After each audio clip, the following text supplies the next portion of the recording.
I must admit that any story I could tell would not go without scrutiny, verging on disbelief. It was a meeting of chance, him and I. I had been alone so long. At first I didn't pay much attention. But at second glance, I was taken aback by the glassy-eyed, vacant stare. The emptiness, the overwhelming sense of lifelessness. And the knowing that this very lifelessness had been the sum of existence for this wretched creature. Ours was an odd dance of acquaintance, marked at first by indifference.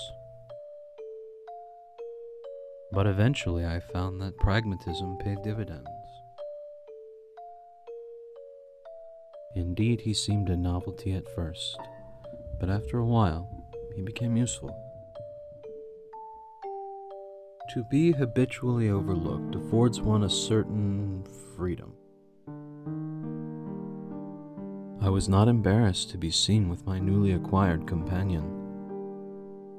In spite of his unseemly appearance, he possessed a certain charm, a uniqueness of character, and as I came to appreciate, a sense of quiet dignity. He was as fine a Christian companion as I could ask for, and as clean and sober in his own way. If other men had been spiteful, ungenerous, and argumentative, here at least was someone who was none of it, and who I could almost, dare I say it, call a friend. Although he existed outside of the bounds of normal society, he would hardly receive an invitation to any gathering of high society. He greeted all he met with an equal level of respect. He never uttered an unkind word or gave a look of derision to even the cruelest among us. I was surprised that his company buoyed my own spirits. He was possessed of an innate but well-tattered charm. It was a powerful aphrodisiac. That charm spread like a contagion. Even the normally disinterested stopped and took note.